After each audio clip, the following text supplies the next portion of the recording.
on? How are you guys doing? My name is Joe Emilio, and I have an amazing guest on tonight. But before I bring him on, I just want to say a few things. Firstly, today is day 21. I hope you guys are well. I hope you guys are safe. And I hope that you guys will enjoy this video. Also, remember that you guys can donate to us. 75% of the proceeds do go to my guest. The other 25% comes to me. I'm going to leave this little square on as much as possible. All you have to do is put your phone to it, scan it, and then you'll immediately donate. Don't fear, it says Quicket, and we all know how the Quicket system works, but they've changed it so that when you scan it, it doesn't ask for your number, it doesn't ask for your email nor name. You literally scan and donate. Same with the link in the description below if you're watching on YouTube. So I'm going to leave that there. And I'll remind you guys every now and again. And also remember, ladies and gentlemen, that you are more than welcome at any point to comment, ask us questions. I will address them as they come in, and we will discuss them. If it's anything good, don't be rude. There's no need for that. But you can ask my guest if he's wearing underwear. That's a valid question. I'll accept that. So, ladies and gentlemen, without further ado, I'm going to bring on our guest for tonight. He is a very funny man. I miss him to bits, to be honest. I really do. He stays in Pretoria at the moment, and I've missed seeing him on the scene. So we're also going to do a bit of a catch up now. So, ladies and gentlemen, please welcome. And with a thunderous round of applause, we're not going to hear it, but we'll imagine, ladies and gentlemen, Eureka Shame, bro. Yo, what up? What up? What up? I'm wearing underwear and pants. I'm wearing pants, niggas. What's happening, bro? What's happening, buddy? Oh my word! Are Haven't you seen. good? How long has it been? I don't know, bro. When was the last time I saw you, dude? That's what I'm asking Probably you. some comedy club in Cape Town. Uh, Probably 2000 and I don't know, bro. When was the last time I was in Cape Town? I can't remember. Last year, probably. I was about to say it hasn't been that long. So how are you? How are you holding up? I like to ask my guests this every night. How are you holding up in the lockdown? Is there anything you miss? Like, is there a craving type of food? Is there anything you miss? Like really, it's starting to get to you. Yo, dude, food-wise, I'm having everything, dude, I want, bro. I don't even want to lie, dude. I'm happy with food. Maybe I'm having too much food. I've been baking a lot, bro. I've been Baking. baking a lot. Yeah, I've been baking. I've been baking. I think I'm good. I don't know how anyone can ever say that they're good at baking though, because baking is literally just following instructions. Like you just do what it says. You know what I mean? And you're pretty much okay. Yeah. Um, so I've been baking. What you been baking? Uh, Sorry? What you been baking? I baked a chocolate cake on Sunday for my Ooh, nephew. It was his birthday. So that was dope. I tried to make a two-tier thing. nice. Um, it was like one delicious tier that came out. Yeah. Don't ask about the other one. Anything else that you baked, or is that the only thing? I baked that. I baked a whole bunch of muffins throughout the week. I haven't done any banana bread. I haven't done any banana bread because banana bread is weird for me because because like first of all, when I buy fruit, I always judge them by their appearance. I judge fruits. You know, I do it. I don't care. And I judge fruits by their appearance. What do you mean you judge fruits by their appearance? Like So what are you saying? A if an banana is like apple's got like a bruise, I'm not buying that apple. I'm not trying to get like abused apples. I'm not abused apples. like I'm trying to get like the freshest apples I can get. So like when you're trying to make banana bread, you have to get those ripe ones, Hmm. meaning that they're like brown, and it just kind of goes against, how I buy my fruits. So I don't make banana bread. Um, So what if you were to just buy bananas that are fresh and then you just wait until? just wait until it's Because I think I have a theory that that's what happened. That's why we saw so much banana bread. Is that everyone before the lockdown bought yeah, they had bananas? all these great bananas, and then they And, got bad, and then it's like, oh, what do we do with bad bananas? Make cake. yeah, it makes sense. It does. It does make sense. Banana bread is amazing, by the way. I It love is banana good. bread. Yeah. I just haven't made any. But what I miss a lot, dude, is like being on stage, eh? Mm, yes, of Yeah, course. I miss like just going out at a comedy club, even if I'm not performing, just like being there. But now I don't think I'll be that spoiled You know, sometimes you just like go to a comedy place, like, nah, I'm not here to perform. Yeah, just Yeah. here to check it out. Now I'm getting on stage every time, bro. I'm getting on every stage, son. I've not been playing games, dog. I've not been playing games, son. You know, Yo, I'm hugging. People are gonna hate me. you're not even gonna be on the lineup. You're just gonna walk into like Joe Parker. It's like, Yeah, I don't yeah, care. I'll Make a host. plan. Make a plan. Give me five. Yeah, you got Yeah, five. yeah, yeah, fast. Yeah, Yeah, I man. think a lot of comedians are just gonna like. I made a joke on the Cape Town comedy group like when this is all over, we're gonna every comedy venue that hosts comedy is gonna see a 20 and 5 show. You know, there's Yo, 20 and 5. everyone. Yeah, that's true, dude. There'll be like 20 and 5 with like 20 comedians in the audience. That I think we're just counting the days, man, until we can go on stage. Is there anything that you're doing to compensate for that? I mean, are you also doing what all the other comedians are doing, like live streaming or Instagram Live, anything like that? dude, I was actually thinking about live streaming and like Instagram living, but to be honest, I'm like when I go on Instagram now, all I see is just those live blogs, dog, and I'm just like, yo, is this? I'm like, whoa, man, it's getting a lot, Yeah, it so is. I don't want to add to it. That's just how I feel at the moment. Um, but I think how I'm kind of replacing that is by writing. I'm writing a lot more. Good. You know what I mean? Yeah, some maybe not necessarily jokes as much, but I am writing jokes. I'm writing jokes, but also writing stuff that I haven't had the time to, you know, like Mm. pre-lockdown, like trying to write a TV show, trying to write a Oh, nice. movie, that kind of shit. Like I haven't had the time to really get like into that. So now maybe I'm not going performing as much. I could maybe do a little bit more of that. So that's what I've been trying to do. Are you allowed to tell us a little bit about your ideas? Just like a synopsis, or you don't have. I don't want you to tell me the whole plot. Just like it's No, I'm like trying to write like at the moment I'm working on like two ideas, which is like one is like they're both obviously comedy, you know. And they like the only thing about them is that one of them is like a horror movie, kind of like a comedy of like I'm trying to do like a South African vibe of like friends who go out to a spooky kind of house, that kind of shit. mm, You know what I mean? mm, So I'm working on that. And then also, I'm not that other one I can't really talk about. It's that's with fine. Mzansi. Yeah, yeah. Yeah, yeah, but it's like also like the kind of thriller, Okay, like TV show vibe, where like but nice. also with like a whole bunch of comedy. But yeah, all that stuff is in the pipeline though.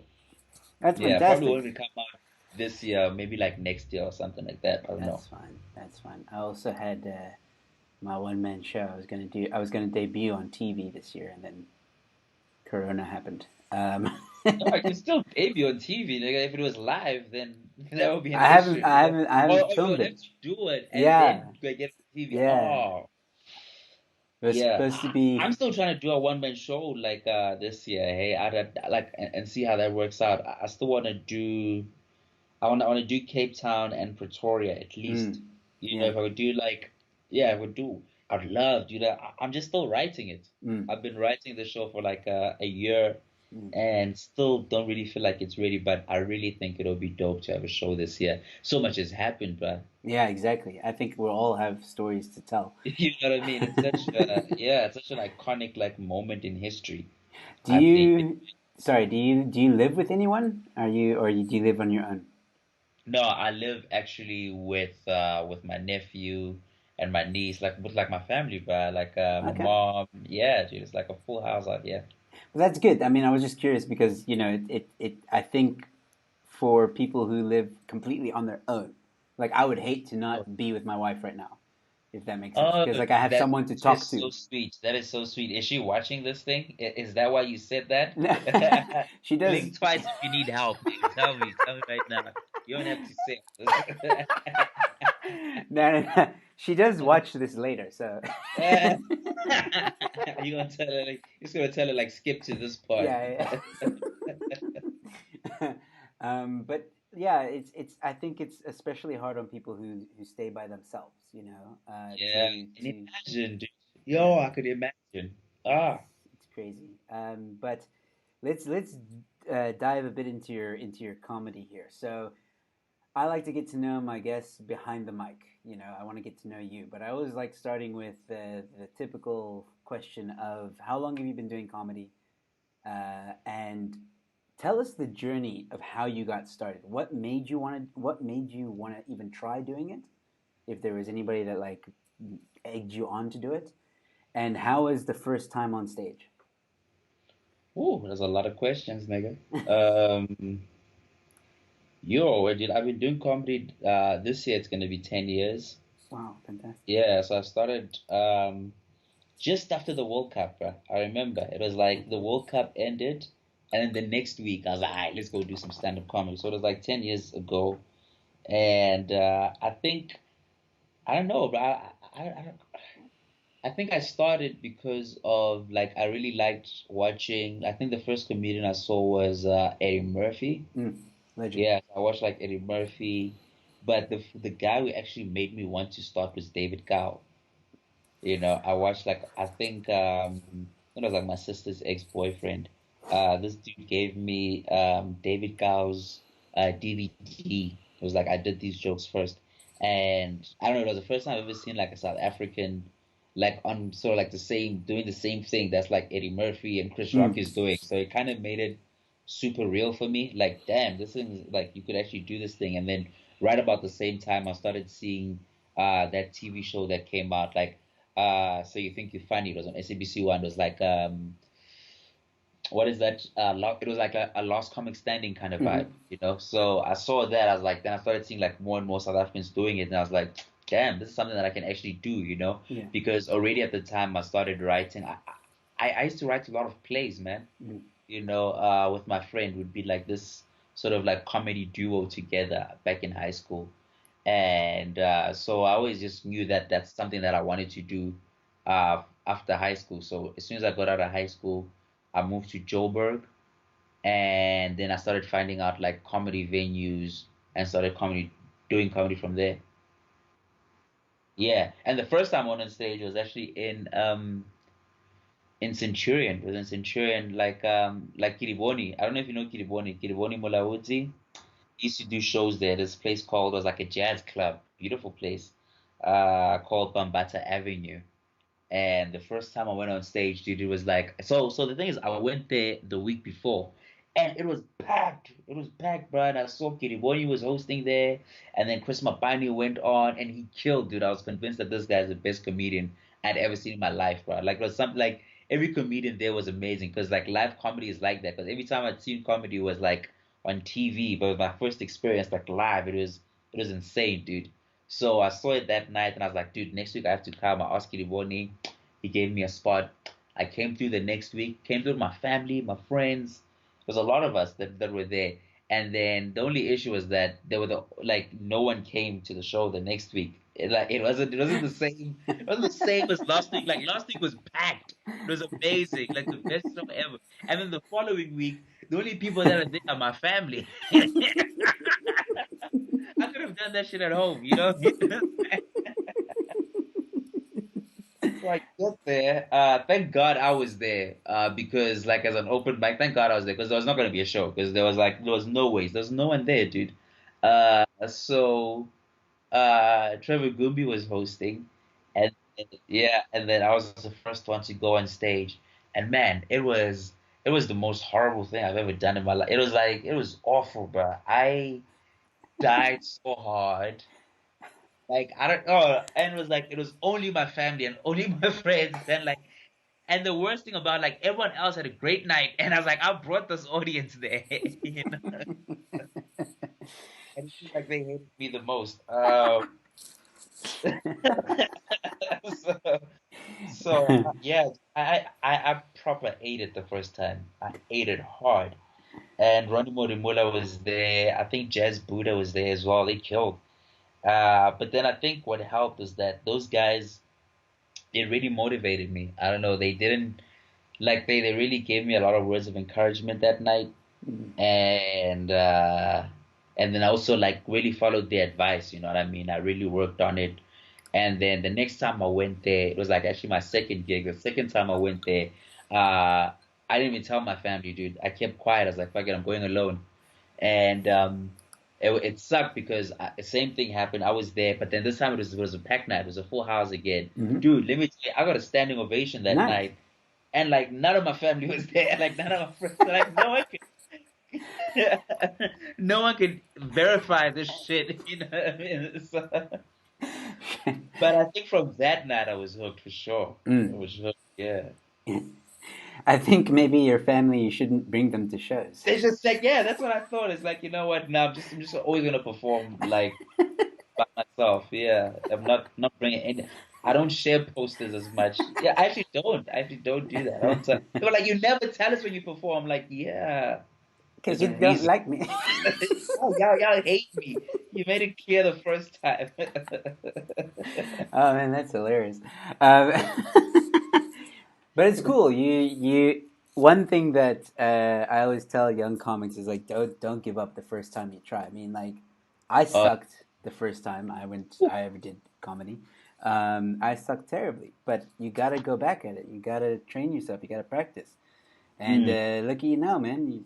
How many shows roughly would you say you've done in your career so far? Oh my God, I don't know, bro. It's like, I don't know, bro. It's crazy to even think about that. Let's say maybe we could actually let's say on average, and it's definitely more. I'd say let's say like let's say for instance I'll do 50 shows a year. This year it would be less, you know. But let's say 50 shows for the last 9 years. That's like 450, right? And then and let's say this year I don't know how many I've done. Probably done about 20. I've been quite busy, Mm. so it's about 470, about 500 gigs, dude. Yeah, Easily, I would definitely say easily, that's easily, yeah, that's a conservative easily. amount. Yeah, Yeah, easily. um, Yeah, it's it's easy in a way, like to just go on an open mic night and then boom, there's a show.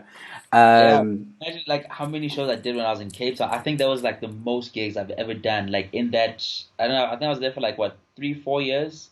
mm, But in that time, man, I played a lot, eh? yes, you Yo, did. You hosted. I yo, loved your hosting, I man. hosted a lot. Yes, yeah. Your hosting was always on point and always fun, always having fun with the audience. I loved watching you host. Here's an interesting question. I think some of our audience might want to know is do you find there's a difference between Cape Town comedy and where you stay, Pretoria or Joburg?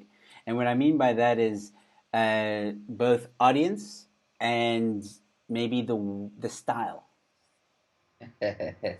Well, style's gonna be, the style is determined by like the comedian. You know what I mean? It's not determined by a place so much. Uh, but audience, yeah, definitely. There's like a difference. There's a difference. Well, in Joburg, you're gonna find a lot more black people than you'll find in Cape Town in an audience. You guys have like a lot of white folks there. Uh, yeah, a whole lot of Yeah, Joe, yeah. whole lot of white folks, man. You guys hardly ever perform. So I used to miss performing to black people, bruh. Really? You know what I mean? Yeah, when I was in Cape Town, I used to like really miss, like, and I don't even do comedy in Vernac, but there's a part of me that just like miss, like, doing some Vernac in my comedy. You know what I Yeah. mean? I was like, like, yeah, because I felt like there were things that I really couldn't express, Mm. when I was in Cape Town also. Uh, and also like there's things that and I do racial humor, so there are things that make white people very uncomfortable very quickly. You know what I mean? So there are things that I don't get into so much, Yes. especially when they are the majority. You know. But if there's a lot of us, come on, I can say whatever. I can say whatever. Well, Yeah. I was told once by a comedian, I won't mention his name, but he once told me that Joburg audiences are easier. Do you agree with that? That's not. It depends, dude. I don't know. That's not true. I find Cape Town audiences a lot easier, Oh, but okay. but but that's but that'll be for me. Yeah. You know what I mean? I don't know if like I don't know, bro, because like it's different for every comedian because there's like audiences where I'm like I go to like okay, so I run a gig every Wednesday. It's at a place called in Pretoria. called Sunset Lounge. Mm-hmm. And then 10 minutes away from that gig, there's a place called Black Hole, Mm-hmm. and that's in the hood in Mamelodi, in Pretoria. And those are two different gigs. I would find my gig an easy audience, but 10 minutes away, I'd say, damn, bro, I would, I'll eat it. I'll eat it at Black Hole. Like, and I have already. Yeah. I'm not just saying that. Yeah. Like, Yeah. I've died. You know what I'm saying? So it's like, so like it's just different strokes for like different folks. So Yeah. like I said, in Cape Town, I found it a lot easier than I found it in Joburg. Mm. And it's yeah. So I guess it's like Joburg does definitely need you to be more. You gotta really be in tune with like South Africa, man, South African culture. Mm. But then Cape Town is more like that international. Even when you do speak about South Africa, it's almost like introducing it to a tourist. You know what I mean? It's always that touristy bullshit. You know what I mean? It's not like that. It's not that real. It's not Yeah. that raw South African. Yeah. Yeah. Yeah, it's actually very interesting because, like, obviously in Cape Town, as you know, like you said, there's a lot more white people here. So, like in the northern suburbs, you performed at some of my shows, predominantly white I and colored. There's a few colored people in yeah. sometimes, depending on Right. the area. Cape Town CBD, I think, yeah, I don't know, white mix. Mixed, It's but quite mostly mixed. white. Yeah. Yeah. I've performed once in Joburg, years ago. Yeah. The box. The box was like also very mixed, but also, you know what I mean? I The didn't have a punch. good set. I fucking bombed. I'm not gonna lie. Yeah. But that was, but that was because I wasn't used to. I didn't know. I was still very young in my career, and I didn't know that the Joburgs don't really relate to away and are you just and Now that they kind do of. relate to away. Are you just is a bit different? It's like it's more of a really Cape Town colored thing. Yeah, that's what I was told by Jason. He Yeah. was like, "Yeah, But but dude, but but but, but I think even though it's more of a Cape Town thing, I think they know what you're talking about though. They should know. Or maybe just like because you were young, you just didn't. maybe." It was just not in the skillful hands. You know what I mean? Like there are ways you could. Yeah, Well, because I know I that stuff, and I think today if you did that stuff, it would kill. well, that's the thing. I do wanna go back and redeem myself. But like the box is like the box is one of the places that like actually closed, man. Like rest in peace. No, are you serious? Like the comedy show first, yes, but now actually like pop art as an establishment no longer exists in Maboneng. It's heartbreaking, I know. What? Like, is it because of the lockdown, or did they close before the lockdown? They closed like slightly. I don't know. I think there were. I don't know. I saw something on Facebook actually. I don't know, but they said like it was probably during lockdown. They're like, yeah, we're probably supposed to do this. Yeah, but it's closed, dog. That's all that matters. Jeez, Yeah. that's really sad, man. It's like Armchair in Cape Town, I think. Oh, oh man, Armchair broke my heart. I'm glad it's back. I It's back. saw people are doing yoga and shit. I don't know. That's weird. At Armchair, It's like different and now. that place is too. Yeah, it's It's very. it's different. It even looks different. They've because Armchair was like separated. There was like Yeah. the performance area, then the bar area. Yes, That's yes. all open now. There's It's no. all performance bar. It's Yeah, all one space. yeah, Feng shui. yeah. So no smoking anywhere inside. What? No smoke at Armchair? Like every time I used to do comedy at Armchair, like my girl would even know like when I came home it's like my clothes, yo, dude, it's like just put them in the washing basket because like they just smell like smoke, dude. Yeah. They've definitely even changed the way it looks. Like it's I haven't been there yet, but I've seen pictures. It's like it's white. Like they've repainted. It looks clean. Yeah. It looks, yeah, it's different. Like who owns it? Do you know the owners? I don't know the owners. Yassine Barneswood.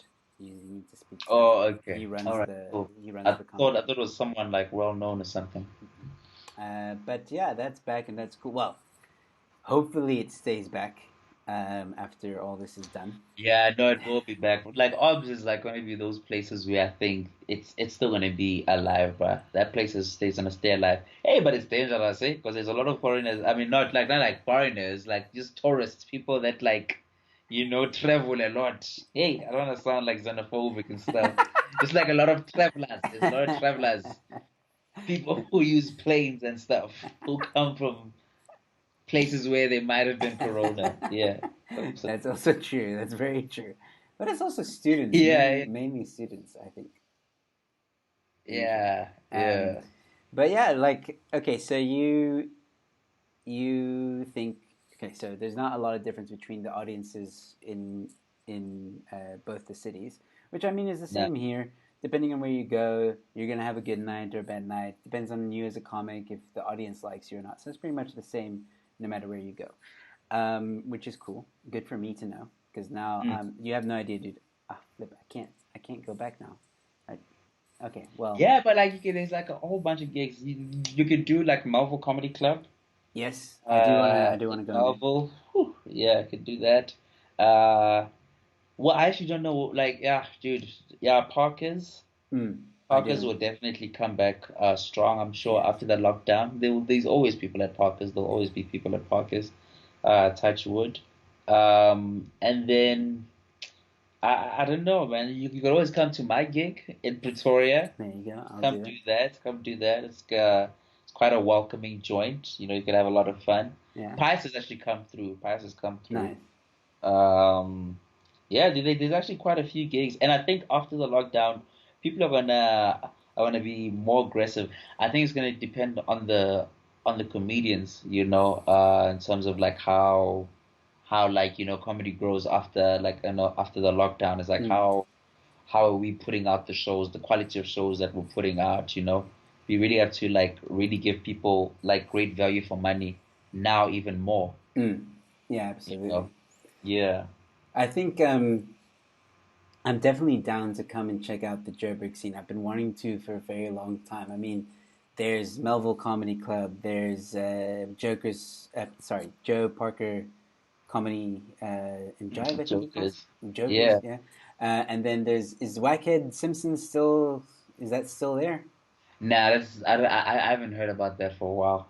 Oh, really? Okay. Well, the Yeah. the scene, the comedy scene in Joburg is always, from my perspective as a Cape Town It comedian. obviously does, yeah, man. Yeah, it's always like you always see things on Yeah. social media and stuff, but yeah, and yeah, dude, actually it's been really great actually. We've been busy actually. Like I said, like I've actually been doing quite a few gigs this year, so and there's also like the 420 gig. There's like a weed club. These comedians that like smoking weed, there's like a weed club uh perform and do jokes at the weed club. Have you partaken in these in I've these? performed, because I'm very I've performed on the stages, because I'm just a dedicated Yeah, scholar of comedy. yeah. Uh, I like that answer. I like that answer. yeah, yeah. But it's actually quite. You would think it's an easy show. You'd think like 420 gig, easiest gig of my life. No, no, No it's not. ways, but these No, guys are just quiet and they just like listening and they're dude. just not responding. I'm like, whoa, guys, what's going on? It's like, I've done a weed smoking kind of gig. show. I was part of the cannabis march to the entertainment for that, Oh, and years ago. I'll never do it again because it's I don't care about weed smokers. I really don't care. I don't do it, and I don't care if you do it. It doesn't bother me. It's neither here nor there. But I just wanted to perform. I was young in my career. I wanted to perform. They asked me to come on, and they're just disorganized, forgot this your yeah, name. dude. Oh man, the audience was just you could see just baked, just like. And then if they found something funny, this is what they were like.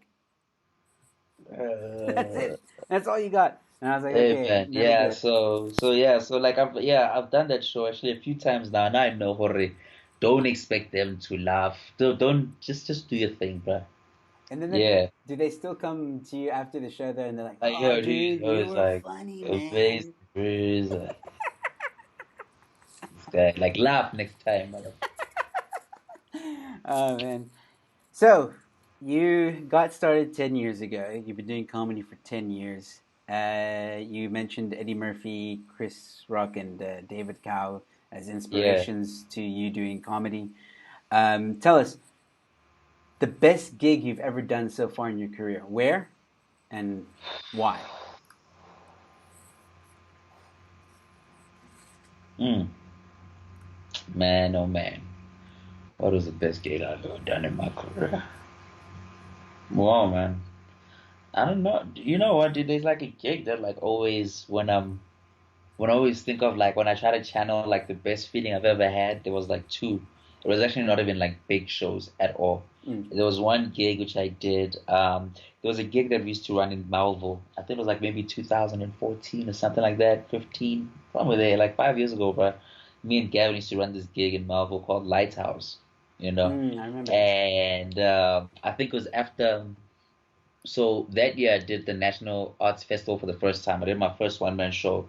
So after that whole arts festival grind for 2 weeks, and I don't know if you've ever done the arts festival, dude. It's a hard grind. You're gonna work yo.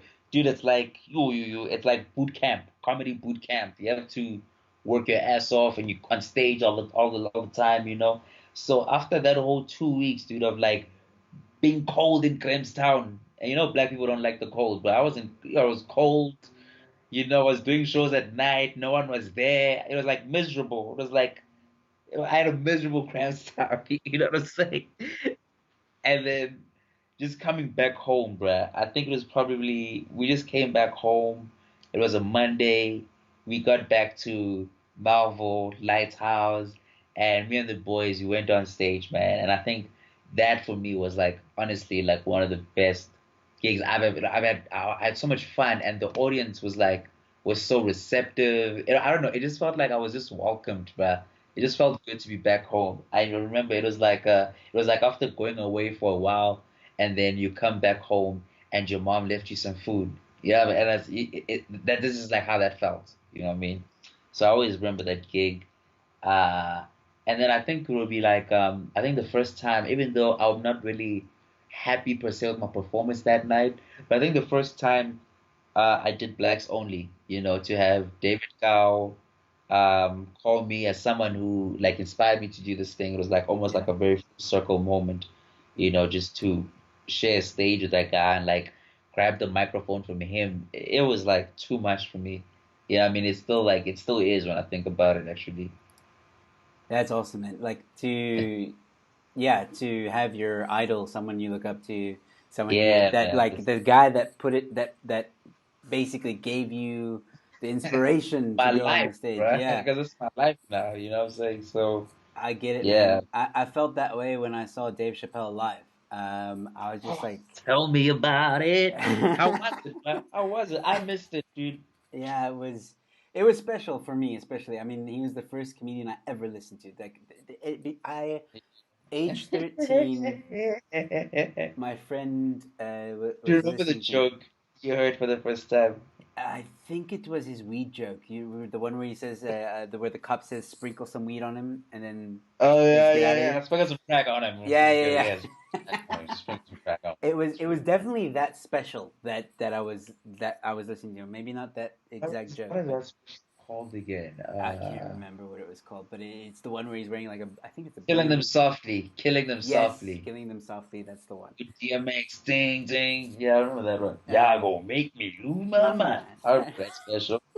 I remember that special. I remember that special. um, I used to and memorize these specials, but like by the time I started doing comedy, dude, I'd probably memorized I probably memorized Bill Cosby. mm, I'd probably memorized Chris Rock. So I'd already been like a student of this thing. I started writing probably 2 years before I went on stage for the first time. same here. I Yeah, was so I was like very prepared. I memorized a lot of Dave Chappelle as well. I memorized Dane Cook. Like I knew Dane Cook's sets. Like I know a lot of people aren't. Really, Yeah, it's a lot of people very don't like Dane Cook, but like I yeah, was a it's huge very fan. American of you to memorize the book, I must say. It's uh, very- I don't know why. I just really enjoyed his humor. And then yeah. Robin Williams. I really enjoyed his humor. But Robin Williams, I also memorized him quite a I bit, but he was I difficult. love the golf joke of Robin Williams. That's like All time classic. All time. Like, yeah. one of the best gags ever written. Literally. That's like. What gag best gags ever written? I love this. I think I think you guys love Robin Williams like black people love Richard Pryor. I think it's the same thing. It's Whoa, like whoa, because like don't get me wrong. I love Richard Pryor, man. Richard Pryor, because when I first started listening to Dave Chappelle, I didn't know that this form of art existed before that. it always blows your mind, right? Like what? Exactly. And then I just researched. I went into Jim Carrey, Richard Pryor, Eddie Murphy, Chris Rock, Drew Carey, Jim Carrey, Robin Williams. I went into like Tim Allen. I went back into the day, dude. I went really old stand-up comedy I was Coffee. watching, Yeah. and I did that for my teenage years. Like throughout my teenage years, I was just watching stand-up, and Oh, then only when I came same here. to South Africa, then I was like, okay, I'm gonna try and write my own stuff and just talk about my life, and hopefully people Yeah. will laugh. Yeah. I So started at 15 as well. Like my whole like I think from the probably 14 from 14 all I cared about was comedy. Yeah, like really, like I didn't care about any. Like I used to love horror movies and other, but like I think from the age of 14, I consciously made a decision that mm, I'm only gonna watch something if it's funny. exactly. And then Yeah. were you I was like this with my parents. They didn't like the fact that that I listened to stand up, so I used to have to like do it in secret. Was it the same for you? Oh yeah, I did it in secret because not my parents never even warned me about it. It's like no one needs to tell me not to listen to Dr. Dre out loud in the house.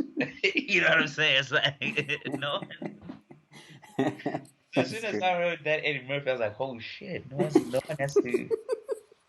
one needs to know I know this." You know? Yeah. Eddie Murphy's Raw, I think two, the one where he's wearing I think it's the Red purple, the purple. or the So purple, yeah, the purple. second So one I think. there's the red. Yeah, yeah, purple. Yeah, Yeah, that yeah, one I love that special so much, man. yeah. The first one I saw, like I remember, like the first gag I actually heard in my life. It was Eddie Murphy's. I think it was in Eddie Murphy's Delirious, where he talks Mm. about when he goes to visit, like like when he goes to visit his like white friends at their house, and he would just like be shocked at like how they be swearing in front of their parents, like "Come on, Dad, ah shit," and then he does his face of like how he looks at it, and I was like, that's the same face I make when these guys do this. So I was like, so. That's when I was like, "Yo, this is real, man," and Yeah, that got me, and that's why that had to be the first gag I saw because that mm, was like so specific exactly. to me. You know what I mean? I Yeah, was like, and from there I just started like looking at other stuff, and I went through this whole trail of like Chris Rock and Tracy Morgan, finding all this stuff. You know what I mean? Tracy Morgan. Yeah. Have you ever watched Martin Lawrence? Oh yeah, I have, bro. Yeah, I love Martin Lawrence. He's like, I think Martin Lawrence is one of the best like comedic actors actually. yeah, Yeah, I mean, I'm absolutely. just like he's insane, dude. Actually, I'm just like I was watching like I think because it's lockdown. I actually had a Saturday of just watching Martin Lawrence movies, Really, and I was just like, man, this guy is amazing.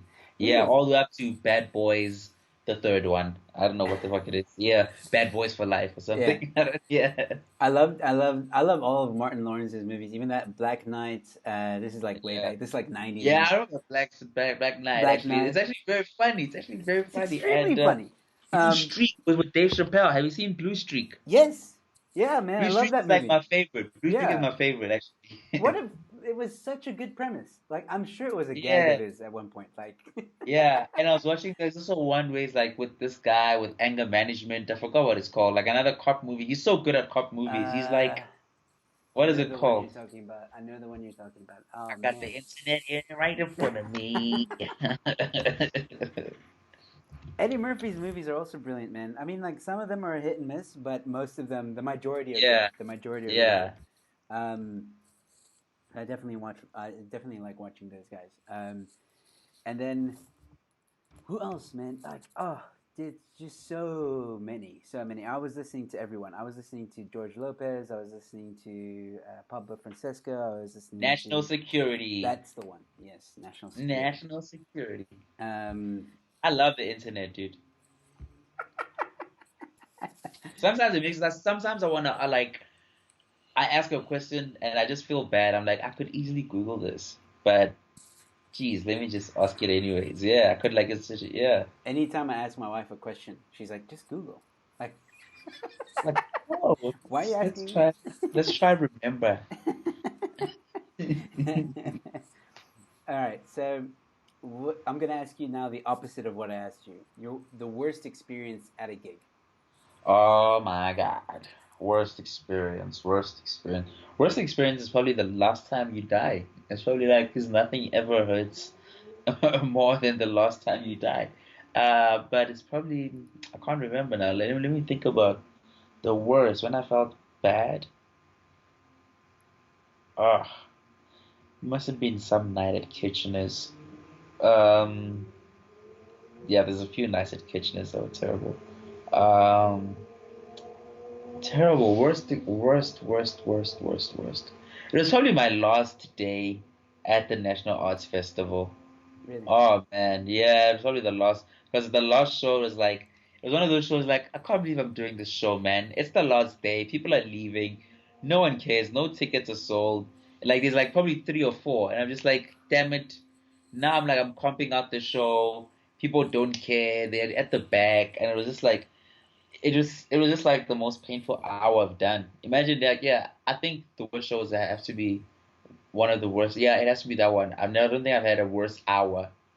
Yeah, that was the worst hour I've done. Why was it though? Because just because there was very little people, or No, just like just say it. Yeah, the audience was shit. hey man, They were terrible. They sucked. It's like you know what I mean. It's like they needed open mics to learn how to be an audience. You know what I mean? It's like they needed to do their 10,000 hours of being an audience. They were lacking. yeah. No, it is kind of bad when you get audiences that don't react, like and then they sit Yeah, at the back exactly. Yeah, and right at the they back, and they dog. Just think they're like doing the invisible. whole thing. Yeah, yeah. Weird ass sounds. Like what? Was that for me? No. This sucks. And you Weird always have ass like sound. one guy in the front who's like fucking attentive. I'm like, dude, now I'm doing this for you. Wow. Yeah. Shame that poor one guy. Yeah, I'm like, what guy? It's like No. he's a fat dog. Did It's he like, I did came he for the last stay? one. It's Did he stay though? Did like, he watch the whole show? yeah, yeah. Okay, because it would have been bad if he like halfway just got up and left. Oh, that show was the worst, though. And Man. it's like the worst thing about it is like we're already packed up to leave. So it's just everyone who was there was like even like the comedians were they were just waiting for me to leave because we were like all riding together. Like I can't believe this motherfucker's performing right now. It's like Oh man. on the last day, dog. But I had a similar experience at Cape Town Fringe. Oh no. Well, you see, you have an excuse that there were so little people because it's the last day, so that kind of makes Yeah. sense. This is like This is fresh. like mid First festival. night, baby. Yeah. It's like we've had the PR out, everything is we've had a few sold out nights. It's like last night was popping. So like Cape Town Fringe, I think it was like the second or third show I did. Uh, 3 or 4 people, one of which was PR, the other one was Justin Ray, and there was an elderly auntie and a couple, so maybe 4 or 5. That wasn't that bad. Like I performed, I did my thing, I gave it all I got. The auntie, the elder auntie came to me after the show and was like, "Oh my word, you're so funny," and all that stuff. They're very Oh, nice. They're very nice. But yeah, man, doing an hour to a audience that isn't there, and you oh get man. you get laughter, but it's not like it's not the same when it's a packed house. Yeah, I feel It's you. it's tough. Um,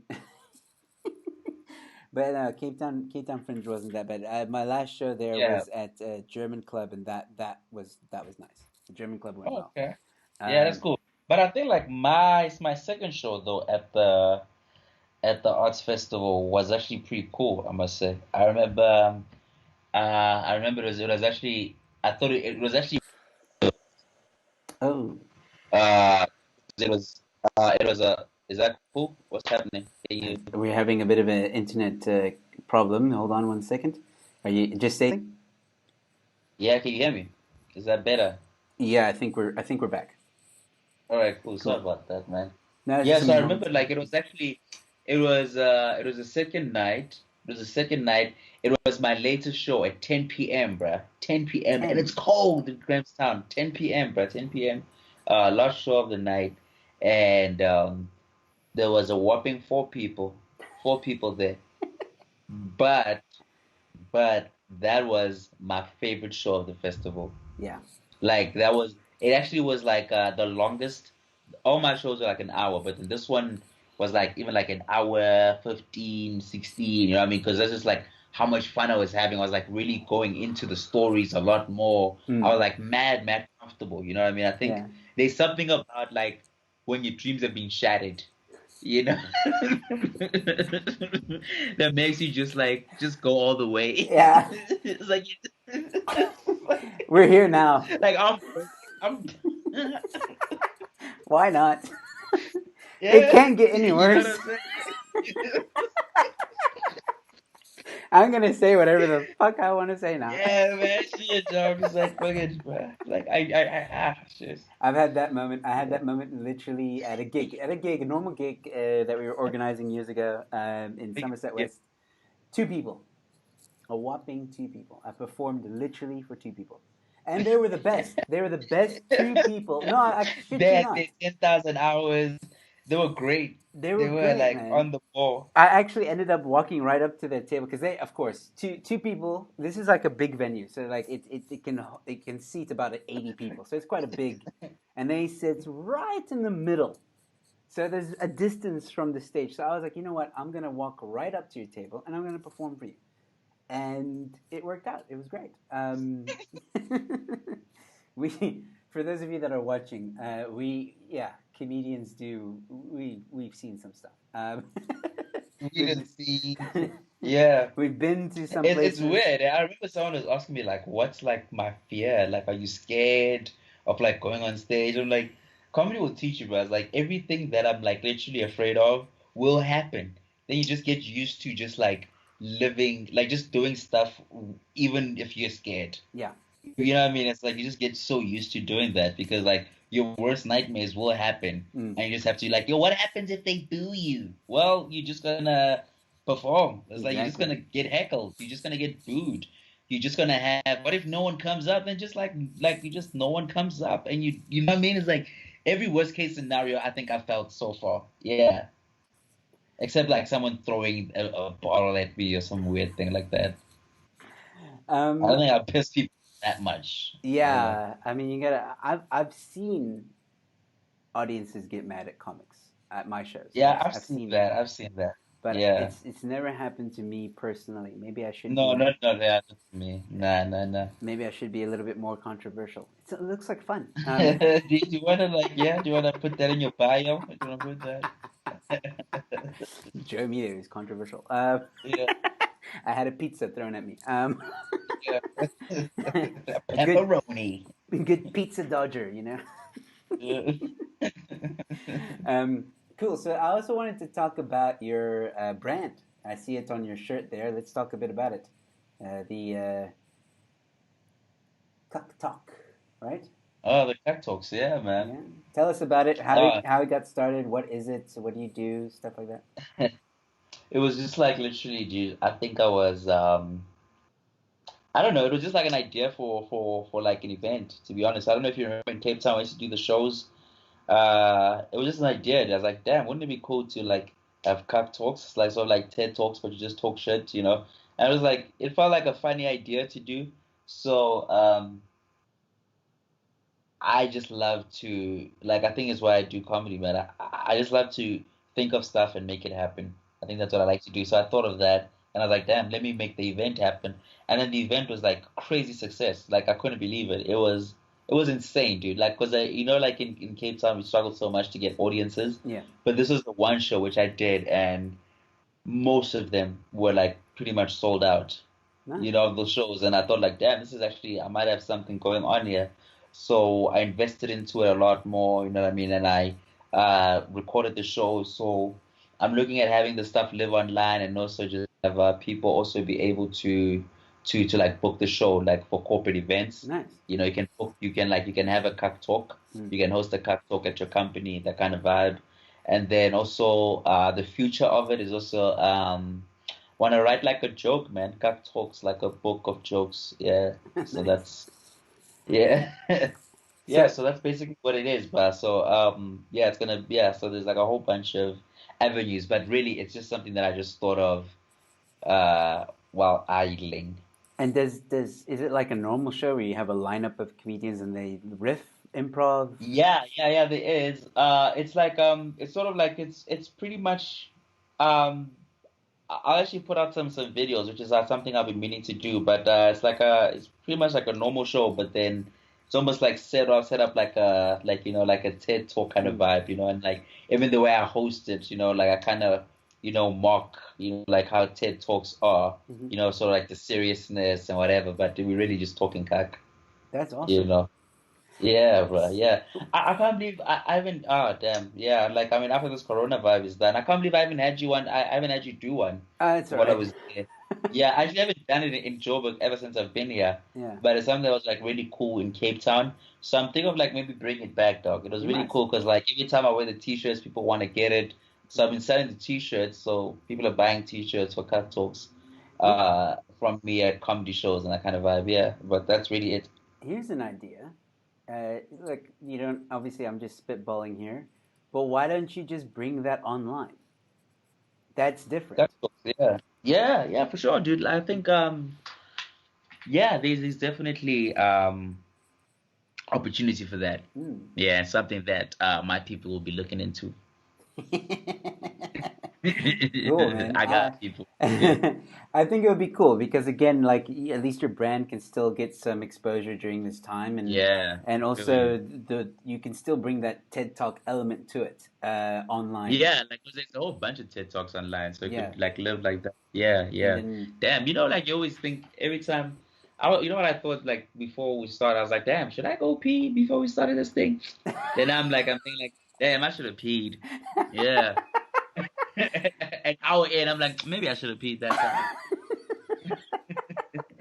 well, you've got two options. We're there's 8 minutes left, or actually 7 minutes left. So 7 minutes left. you can try and hold it in, or we can cut it short.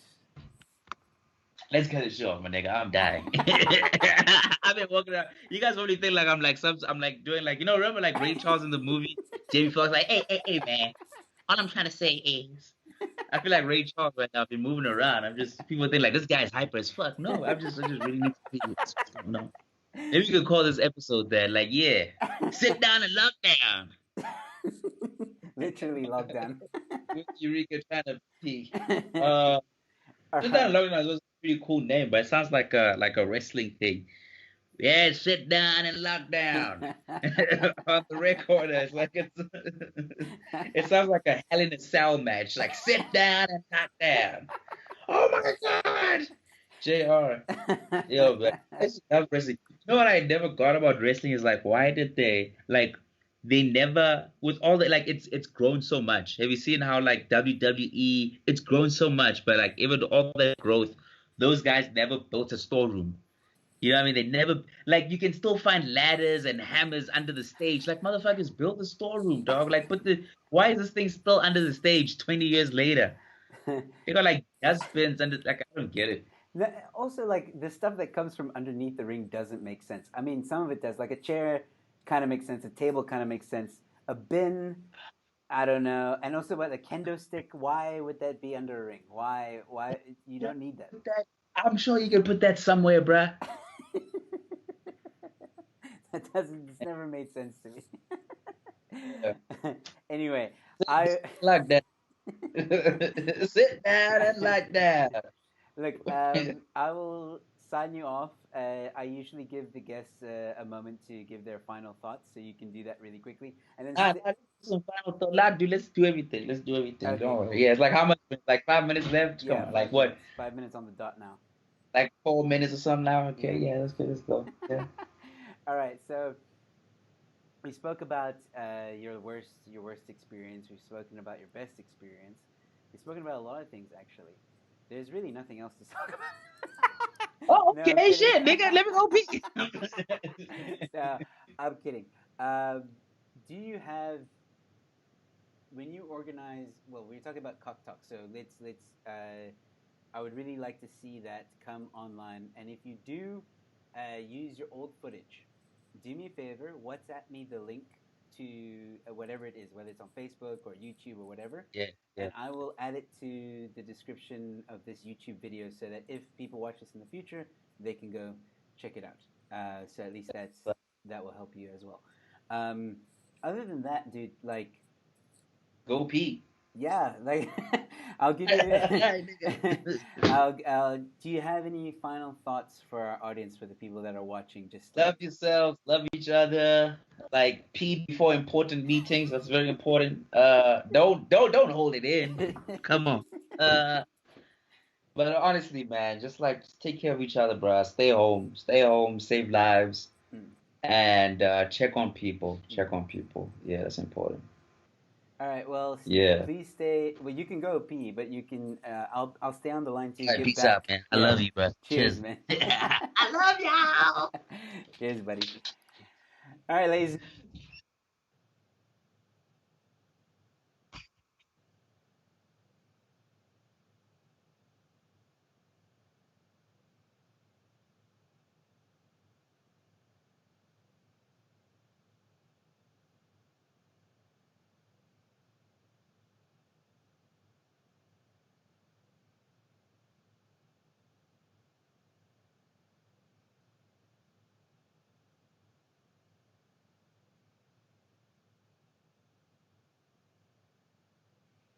I just realized that I was muted.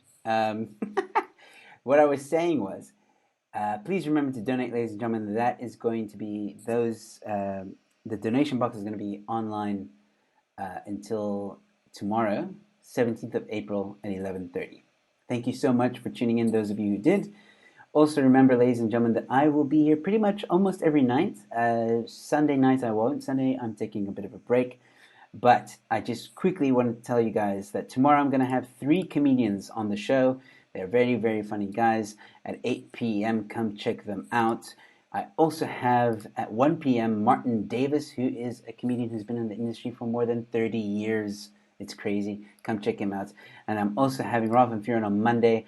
And I haven't announced it officially yet, but I am going to have Barry Hilton on the show next week. And that's going to be very exciting. I'll be announcing that sometime tonight and possibly tomorrow. So please come check that out. We're going to have a lot of fun while he's on the show. So once again, I'd like to thank Eureka for coming on to the show. Uh, he's actually back, but he doesn't know that his mic is muted. So.